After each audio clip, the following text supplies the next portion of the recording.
اللہم صلی علی محمد وعلی آل محمد رب اشرح لی صدری ویسر لی امری واحلل عقدۃ من لسانی یفقہوا قولی رب زدنی علما رب یسر ولا تعسر وتمم بالخیر بسم اللہ الرحمن الرحیم۔ سب سے پہلے تمام بہن بھائیوں کو السلام علیکم ورحمۃ اللہ وبرکاتہ۔ اللہ تبارک و تعالیٰ سے دعا کرتی ہوں کہ اللہ تبارک و تعالیٰ ہم سب کو توکل کی بہترین حالت کے ساتھ، ایمان کے بہترین درجات کے ساتھ خیر و عافیت سے رکھے۔ الحمدللہ ہم سیرت النبی صلی اللہ تعالیٰ علیہ وآلہ وسلم کی معلومات کو اپنی ادنا سی کوشش سے ڈسکس کرنے کی کوشش کر رہے ہیں، اور الحمدللہ اللہ کی توفیق سے ہم نے اس کے 9 چیپٹر ڈسکس کر لیے ہیں۔ اب الحمدللہ ہم اللہ تبارک و تعالیٰ کی دی ہوئی توفیق سے معجزات رسول صلی اللہ تعالیٰ علیہ وآلہ وسلم کو ڈسکس کر رہے ہیں، چونکہ ایک ہی دفعہ تمام باتوں کو ڈسکس کرنا ویڈیو میں ممکن نہیں، کیونکہ یہ وہ چیپٹر ہیں کہ جن کو اگر ہم چاہیں بھی تو مختصر بیان نہیں کر سکتے۔ عقیدت اور محبت تو یہ کہتی ہے کہ زندگی گزر جائے اور اللہ عز و جل اور اس کے رسول کی تعریفیں کرتا اور لکھتا انسان چلا جائے، کیونکہ اللہ تبارک و تعالیٰ کا فرمان بھی ہے نا کہ آپ اگر سارے جہان کے درختوں کو قلم بنا لو اور پوری دنیا کے سمندروں کو سیاہی اور زمین و آسمان کی تمام خطے کو اگر کاغذ بنا کر اس پر میرے اللہ کی تعریفیں لکھنے لگو، تو وہ جو درخت جو آپ نے قلمیں بنائی ہوں گی وہ ٹوٹ جائیں گے۔ وہ جو خطہ ہے دنیا کا، زمین کا، وہ کاغذ ختم ہو جائے گا، سمندروں کی سیاہی، بنے پانی کے قطرے ختم ہو جائیں گے، مگر اللہ عز و جل کی تعریفیں ختم نہیں ہوں گے۔ سبحان اللہ و بحمدہ سبحان اللہ العظیم، یہ وہ الفاظ ہیں جو زبان پر بہت ہلکے مگر میزان پہ بہت بھاری ہیں، اور اسی لیے بھاری ہیں میری بہنوں بھائیوں کہ یہ اللہ تبارک و تعالیٰ کی تعریف کل کو ان چند الفاظ میں سمیٹ دیتے ہیں۔ تو بات کر رہے تھے کہ ہم الحمدللہ اللہ کی توفیق سے نبی محترم صلی اللہ تعالیٰ علیہ وآلہ وسلم کی تعریف اور ان کے معجزات کو بیان کرنے کی سعادت حاصل کر رہے ہیں، اور یہ وہ سعادت ہے میری بہنوں کہ جو ہمارے ایمانوں کی تازگی کا سبب ہے، ہماری روح کی زندگی کا سبب ہے، ہمارے زندہ رہنے والے منشور کو زندگی اور حیات دینے کا سبب ہے۔ اس لیے آپ تمام بہن بھائیوں سے گزارش کرتی ہوں کہ ویڈیو کو آخر تک دیکھا کریں۔ اس بات سے غرض نہیں ہے کہ ویڈیو کے سکپ کرنے سے کوئی مالی نقصان ہوگا یا چینل پروموٹ نہیں ہوگا، مقصد صرف یہ ہے کہ یہ الفاظ ہماری بخشش کا ذریعہ ہیں، اور اس بخشش کے ذریعے کو ہم یہ چاہتے ہیں کہ آپ کی بخشش کا ذریعہ بھی بنے۔ لہٰذا اگر ہم اسے آخر تک دیکھتے ہیں، کیا معلوم ناچیز کی زبان سے نکلے ہوئے کچھ الفاظ آپ کو پسند آ جائیں اور آپ سیدھے راستے پہ آ جائیں، اور اگر آپ سیدھے راستے پہ آتے ہیں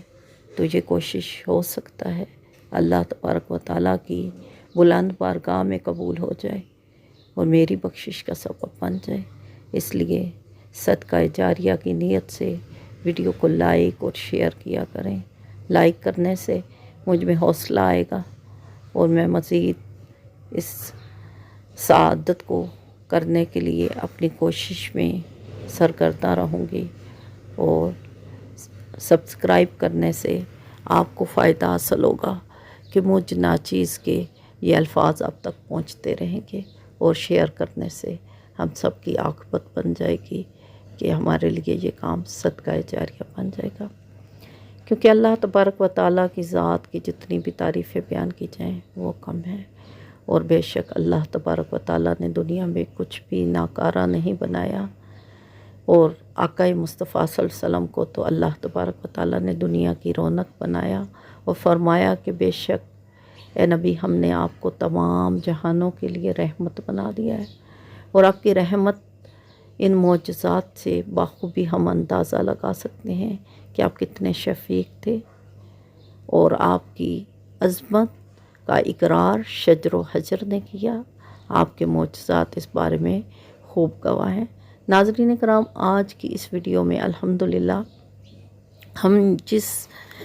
معجزے کے بارے میں بات کرنے جا رہے ہیں، یہ معجزہ ایک چٹان کا، کہ کس طرح وہ چٹان نبی محترم صلی اللہ تعالیٰ علیہ وآلہ وسلم میں چور ہوئی۔ معاملہ کیا تھا؟ الحمدللہ اس سے پہلے ہم نے سرور کائنات صلی اللہ تعالیٰ علیہ وآلہ وسلم کے معجزے شق قمر کے بارے میں بھی پڑھا۔ امید کرتی ہوں آپ نے وہ بھی ویڈیو دیکھی ہوگی، اگر نہیں دیکھی تو اسے بھی دیکھیں،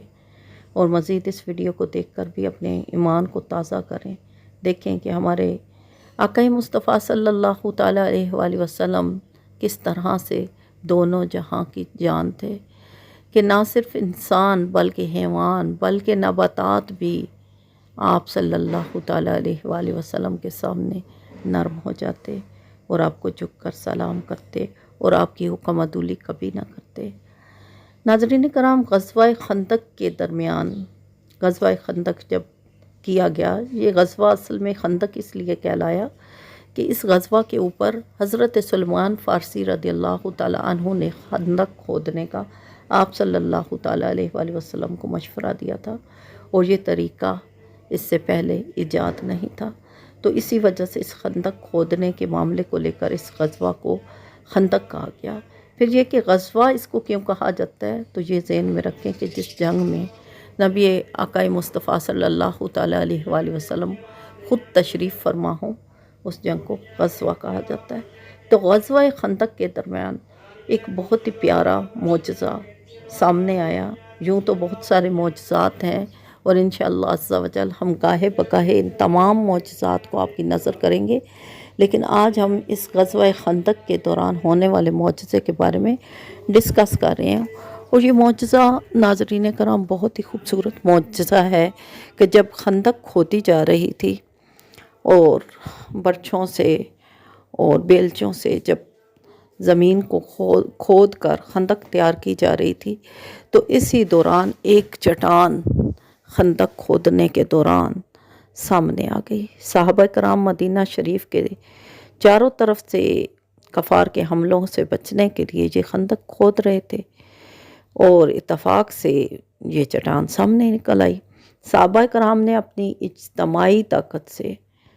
ہر طرح سے اس کو توڑنا چاہا، مگر وہ چٹان کسی طرح بھی ٹس سے مس نہ ہوئی اور نہ ٹوٹی۔ غرض کے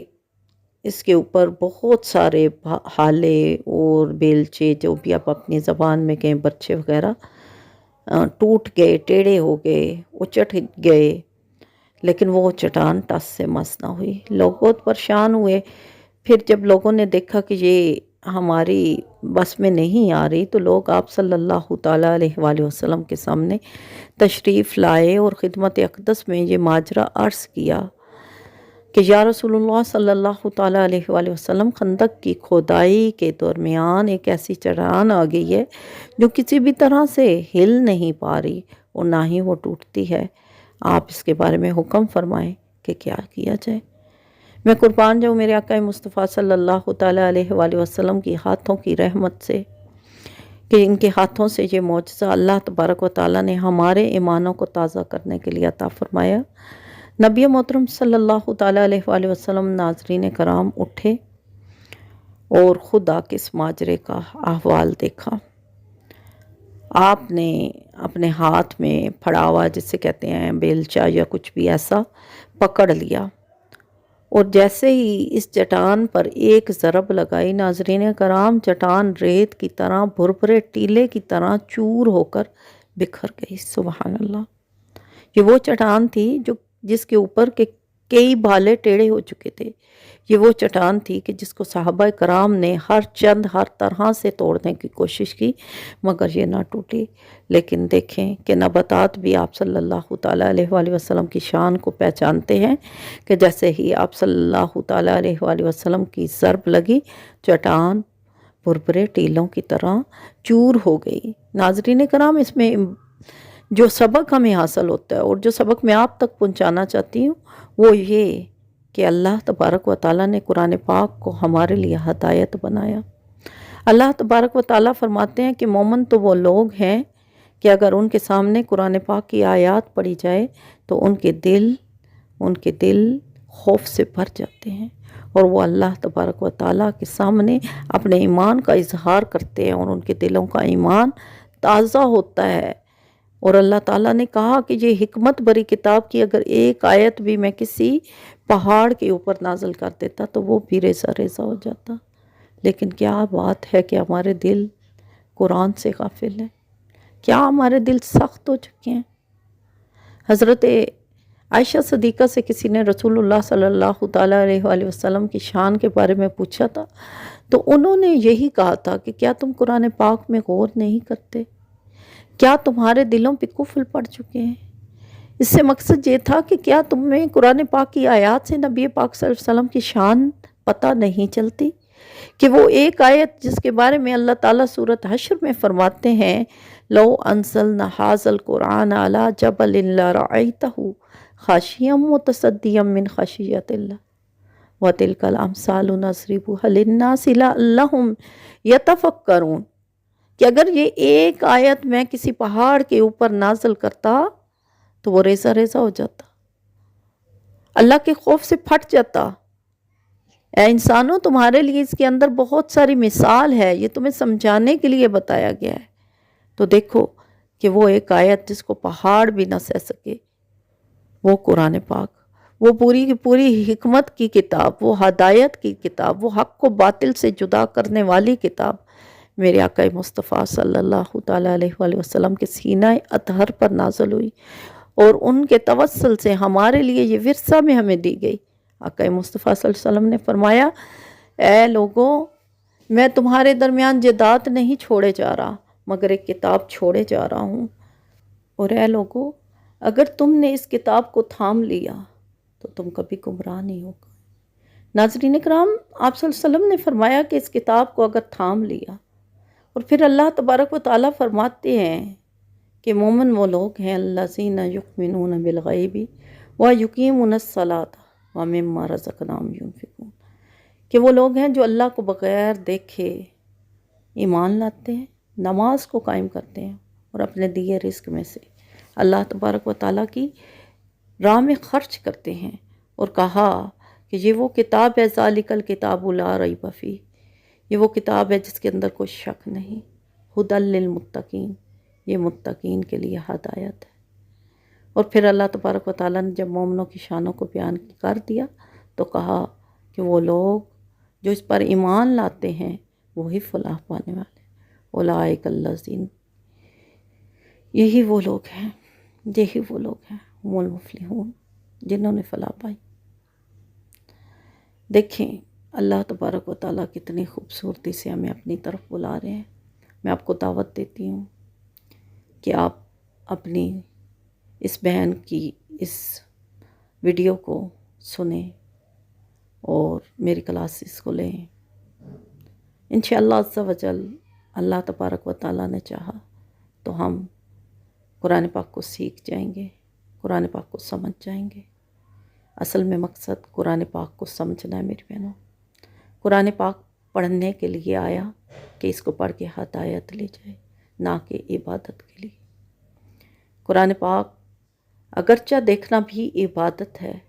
لیکن اس کو سمجھنا، اس پر عمل کرنا اس کا حق ہے، اور قرآن پاک کا انسان کے اوپر یہ حق ہے کہ وہ اسے پڑھے، خوب اچھے طریقے سے پڑھے، خوبصورتی سے پڑھے، اور پھر پڑھنے کے بعد سمجھے، اور سمجھنے کے بعد اس پر عمل کرے۔ اللہ تبارک و تعالیٰ سے دعا کرتی ہوں اللہ تبارک و تعالیٰ ہمیں ایسا بنا دے ہم اس سے پسند آ جائیں۔ آمین، اللہم آمین۔ ویڈیو پسند آئے تو دوسرے لوگوں تک شیئر کر کے اپنے اور میرے لیے مغفرت کا ذریعہ ضرور بنا دیجیے گا۔ السلام علیکم ورحمۃ اللہ وبرکاتہ۔